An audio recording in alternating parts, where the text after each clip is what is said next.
তৃতীয় মোদী সরকারের পূর্ণাঙ্গ বাজেট পেশ করলেন অর্থমন্ত্রী নির্মলা সীতারামন।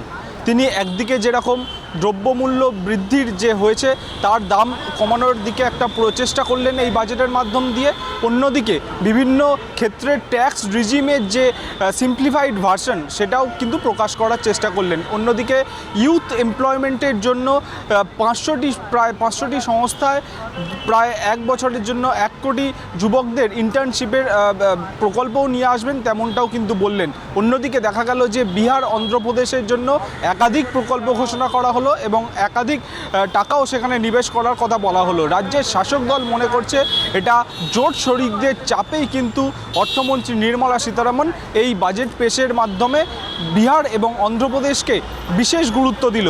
কিন্তু যেটা বেঙ্গল চেম্বার অফ কমার্সের যারা বণিক সমাজ রয়েছে তারা মনে করছে শুধুমাত্র বিহার অন্ধ্রপ্রদেশ নয়, সমগ্র ইস্টার্ন রিজিয়নের উন্নতির জন্যই কিন্তু এই বাজেট পেশ করা হয়েছে নির্মলা সীতারামনের পক্ষ থেকে।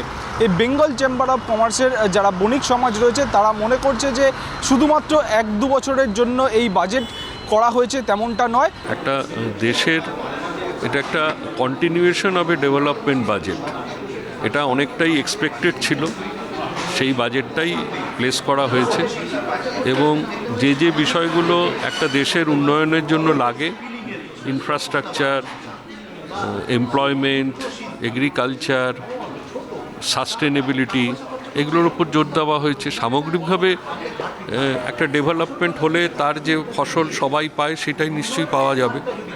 এবং ইন পার্টিকুলার ইন্ডিভিজুয়াল লেভেলে একটা ট্যাক্স র্যাশনালাইজেশনের প্রস্তাব দেওয়া হয়েছে, তাতে middle income group, low income group তারা বেনিফিটেড হবে কিছুটা। এটা তো তাদেরকে চাকরি পাওয়ার ক্ষেত্রে বা এনগেজড হওয়ার ক্ষেত্রে ডেফিনেটলি একটা পদক্ষেপ। এরম ধরনের অন্যান্য স্কিম আগেও ছিল, কিন্তু এখন এটা আরও মোর এমফ্যাটিক্যালি করা হলো জিনিসটাকে, এবং এর ফসল নিশ্চয়ই পাওয়া যাবে। লোন তো ক্যাপিটাল অ্যাকচুয়ালি যে অ্যাভেলেবেল করা সেটাকে তো করেছেন। আমরা আশা রাখবো যে এগ্রিকালচার সেক্টরে আরও যদি প্রাধান্য পায় সেটা, কারণ এগ্রিকালচার তো আমাদের বড় কন্ট্রিবিউটার, সেখানে যদি প্রাধান্য পায় তাহলে ভালো হবে। ওভারঅল বাজেটে অনারেবল ফাইন্যান্স মিনিস্টার প্রচুর এরিয়াতে টাচ করেছে। আপনি এমপ্লয়মেন্ট সেক্টর দেখুন, আপনি যদি স্কিলিংটা দেখুন, যদি জ্ঞানের GYN যে বলেন যে গরিব যুবা অন্নদাতা নারী, সেই এরিয়াতে প্রচুর অনেক এরিয়াতে টাচ করেছেন উনি। যেমন ম্যানুফ্যাকচারিং সেক্টরে যদি আরও জবসের জন্যে যদি ফ্রেশ এমপ্লয়িজ যদি দেওয়া থাকে তাহলে ওনার provident fund contribution government sponsor করবে। তারপরে যে কলেজের ছাত্রগুলো আছে ওদের জন্য ইন্টার্নশিপ প্রোগ্রামে কথা বলেছে, 1 লক্ষ ইউথকে আমাদের এটা করবে। এডুকেশন লোনের জন্য, ডোমেস্টিক এডুকেশনের জন্য এটা প্রোভাইড করা হয়েছে।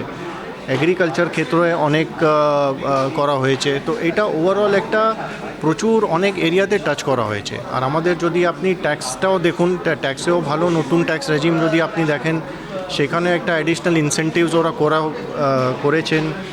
স্ট্যান্ডার্ড ডিডাকশন বাড়িয়েছে, NPS ডিডাকশনটা এনেছে। তো এটা ওভারঅল মানে খুব পজিটিভ অ্যানাউন্সমেন্ট করেছে। ইনফ্লেশনটা দেখেন, ইনফ্লেশন উনি বলেছেন 4%-এ আমরা টার্গেট করছি। এখানে ইনফ্লেশন দুটো হয়, একটা হোলসেল ইনফ্লেশন, একটা আমাদের হচ্ছে consumer price index. Consumer price ইন্ডেক্সও আপনি দেখেন ওভারঅল 4.5% মতন আছে, কিন্তু সেইখানে ফ্রুটস অ্যান্ড ভেজিটেবলস বা ফুড আইটেমস আছে, সেইখানে ইনফ্লেশন 8.5-9%, ওইটা একটু হাই আছে। তো সেইটা একটা মডারেট করা দরকার, কিন্তু ওভারঅল ইনফ্লেশনটা একটা ম্যানেজেবল প্রপোর্শনে আছে। বাজেটে দুটো জিনিস দিয়ে উনি শুরু করেছিলেন, যে আমাদের উন্নয়নের হার ধরে রাখতে হবে এবং আমাদের জিনিসপত্রের দাম বৃদ্ধি কমাতে হবে। এবং উন্নয়নের হার ধরে না রাখলে ওই চাকরি এমনি এমনি সৃষ্টি হয় না। সুতরাং চাকরি সৃষ্টি করতে উন্নয়ন লাগবে, চাকরি সৃষ্টি করতে গেলে ক্ষুদ্র মাঝারি শিল্পকে জোর দিতে হবে, চাকরি সৃষ্টি করতে গেলে আমাদের এত এত ছেলে মেয়ে পাশ করে বেড়েছে তাদের দক্ষতা সৃষ্টি করতে হবে।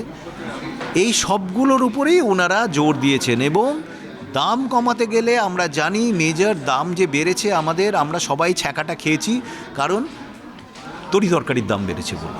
তার জন্য কৃষির দিকে জোর শুরুতেই উনি দিয়েছেন। সুতরাং মোটামুটি সব দিক ভেবে চিনতে বলবার চেষ্টা করেছেন, ওই উন্নয়ন, চাকরি এবং দাম। অবশ্যই যদি বড় বড় কোম্পানিগুলো নিয়ে 1 বছরের কথা বলা হয়েছে, 1 বছর ইন্টার্নশিপ দেবে এবং সেটা ওই কর্পোরেট সোশ্যাল রেসপন্সিবিলিটির কিছু টাকা আসবে, বাকিটা ওরা দেবেন। যদি করা যায় খুবই ভালো। এখন দেখতে হবে কোম্পানিগুলো এগিয়ে এসে সহযোগিতা করেন কি না। এবং সেটা যদি হয় তাহলে কিছু লোকজন, কিছু যুব সম্প্রদায়ের লোক বা যুবকরা, যুবতীরা তো নিশ্চয়ই দক্ষতা পাবেন। তো সেটা তো ভালো ছাড়া খারাপ বলা যায় না। কতটা এগিয়ে এসে এরা করবেন এটা দেখার ব্যাপার। মহিলাদের জন্য আলাদা করে এবার বলা হয়নি, সেটা আগের ইন্টারিম বাজেটটা যেটা বলা হয়েছে। এবার ওই মহিলাদের জন্য বলা হয়েছে আমি যদি বাড়ি কিনি, মহিলাদের নামে যদি বাড়ি কেনা হয় তাহলে অ্যাডিশনাল কর ছাড় আমরা পেতে পারি, ওইটুকু দেখানো হয়েছে। আর এছাড়া আলাদা করে এবার মহিলাদের সম্বন্ধে সেরকমভাবে বলা হয়নি। বণিক সমাজ বেঙ্গল চেম্বার অফ কমার্স যেটা মনে করছে যে দীর্ঘমেয়াদী একটা বাজেট পেশ করা হয়েছে এই তৃতীয় মোদী সরকারের পূর্ণাঙ্গ প্রথম বাজেটের যে ঘোষণা করা হয়েছে তার মধ্যে দিয়ে। ক্যামেরায় দেবরাজ দত্তের সঙ্গে অভ্রদীপ দাসের রিপোর্ট, ট্রাইব টিভি, কলকাতা।